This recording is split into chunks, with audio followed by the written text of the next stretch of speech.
Ẹ̀yin èèyàn lé èwo lẹ ṣe gist yìí tún lálẹ́ èwo lẹ ṣe àlàáfíà ni ẹwà gbogbo lẹ́ńkọ́ bí a ṣe gbọ́ ò wọ́n ní kábíyèsí wọ́n ní wọ́n lọ sí ọ̀dọ̀ Queen Naomi ní Royal Mansion o ẹ̀yin náà mọ̀ pé Queen Naomi ṣẹ̀ṣẹ̀ return láti Paris ni wọ́n ní àwọn olórí wọ́n ní appointment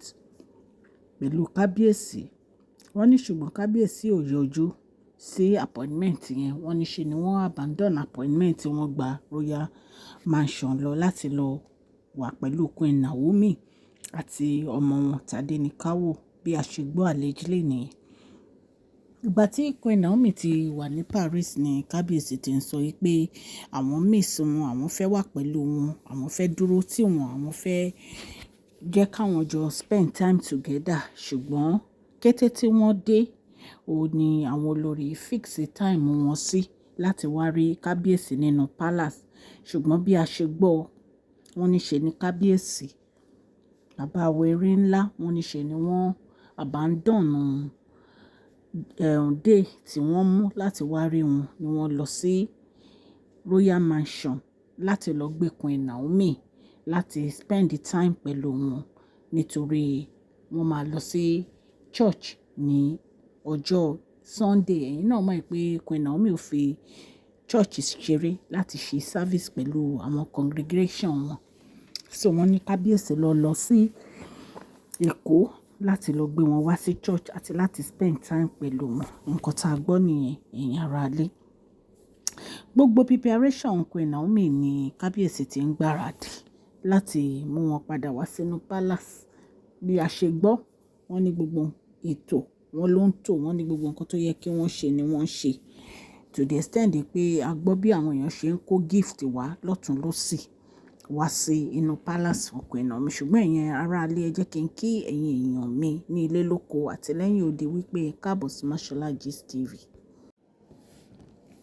Mashola Gist TV ń kí yín Mashola Gist TV ń kí yín adúpẹ́ àtọpẹ́dá Mashola Gist TV ń kí yín Mashola Gist TV ń kí yín ó ní ẹ ṣé o lọ́wọ́ ọkùnrin lọ́wọ́ obìnrin lọ́wọ́ ọmọdé lọ́wọ́ àgbà lórí gbogbo bẹ́ẹ̀ ṣe ń comment ten like ten share àdúpẹ́ ní ọwọ́ gbogbo yín Mashola Gist TV ń kí yín ẹ̀yin olólùfẹ́ wa ẹ káàbọ̀ sí Mashola Gist TV ṣé àlàáfíà ni ẹwà gbogbo lè ń kọ́ orúkọ mi ni Mashola kò yí padà a máa ń sọ̀rọ̀ nípa celebrity gist royal gist politics àti gbogbo nǹkan tó ń ṣẹlẹ̀ ní agbègbè orílẹ̀-èdè bàbá wa ní ilẹ̀ Nàìjíríà a ń sọ̀rọ̀ nípa celebrity gist royal gist politics àti gbogbo nǹkan tó ń ṣẹlẹ̀ ní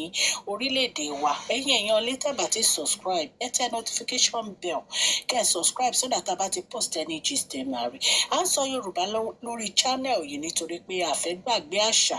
àti èdè wa ẹ̀yin èèyàn lè à ń ṣe advert lọ́lọ́kùn òjọ̀kan lórí channel yìí ẹ kàn sí wa ní Mashola Gist TV Ọlọ́run Elédùmarè á bá mi gọ́wọ́ yín sókè o Ọlọ́run Elédùmarè á bá mi ràn gbogbo yín lọ́wọ́ o òkè ní ọlá yín á máa lọ o ọlá yín ò ní lọ ìsàlẹ̀ láíláí. so ẹ̀yin èèyàn lé wọn ní kábíyèsí wọ́n ní wọ́n gbé ìgbésẹ̀ láti lọ bá Queen Naomi ní Royal Mansion nítorí pé wọ́n fẹ́ spend time pẹ̀lú ọmọ wọn àti ìyàwó wọn nítorí ẹ mọ̀ pé ó tọ́jọ́ mélòó kan tí Queen Naomi lọ sí Paris ẹ dẹ̀ mọ̀ pé gbogbo nǹkan tí kábíyèsí ń ṣe lọ́wọ́lọ́wọ́ báyìí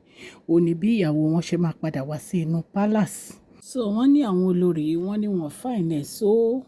easy nígbà tí wọ́n dé palace tí wọ́n gbọ́ wípé kábíyèsí ti lọ sí Àkúrẹ́ kábíyèsí lọ gbé Queen Naomi àti Tadenikawo lọ sí Royal Mansion lẹ́kọ̀ọ́ ipe ìgbà tó dẹ̀ di ọjọ́ Sunday wọ́n lọ sí church wọ́n lọ drop Queen Naomi sí church nǹkan tá a gbọ́ nìyẹn allegedly wọ́n nínú àwọn olórí ọdún o nígbà tó ń débẹ̀ tí wọ́n sọ fún wọn pé kábíyèsí ò sí around pé kábíyèsí ti lọ sí Àkúrẹ́ láti lọ gbé Queen Naomi lọ sí Royal Mansion lẹ́kọ̀ọ́ láti lọ spend time pẹ̀lú wọn ẹ̀yin náà wo gbogbo ìgbésẹ̀ kábíyèsí lẹ́nu ọjọ́ mẹ́ta ẹ máa mọ̀ wípé ọkàn wọn ó ti rọ̀ mọ́ ìyàwó wọn a dẹ̀ ń sọ fún yín pé ending ni a gbọ́ pé Queen Naomi máa padà wá sí inú palace èyí tó dẹ̀ jẹ́ pé kábíyèsí wọ́n ti ṣe gbogbo ètò tó yẹ kí wọ́n ṣe láti make sure pé ìyàwó wọn padà so gbogbo ètò tó yẹ kí kábíyèsí ṣe ni wọ́n ti ṣe pátápátá fún ìyàwó wọn láti padà wá sí inú palace. Ẹ̀yin náà dẹ̀ mọ̀ wípé a sọ fún yín pé àwọn olórí wọn ò lè wá sí inú palace láì ṣe pé bóyá wọ́n ní event tó yẹ kán ṣe nítorí pé wọ́n ti wà ní restriction. Ó lójú ibi tó dẹ̀ lè wò nínú palace kábíyèsí. Tá bá tún gbọ́ update a máa jẹ́ kẹ́ gbọ́. A dúpẹ́ lọ́wọ́ gbogbo etí tó ń gbọ́ wa o nílé lóko àti lẹ́yìn odi, gbogbo bẹ́ẹ̀ ṣe ń share, tẹ́ ń like, tẹ́ ń comment, gbogbo gist wa gbogbo ẹ̀ là ń rí. Ọlọ́run Elédùmarè á bá mi gbọ́wọ́ yín sókè òkè ní ọlá yín á máa lọ. Please share this video, like and subscribe. Ẹ má gbàgbé kẹ́ fún fídíò yìí ní thumbs up. God bless you all.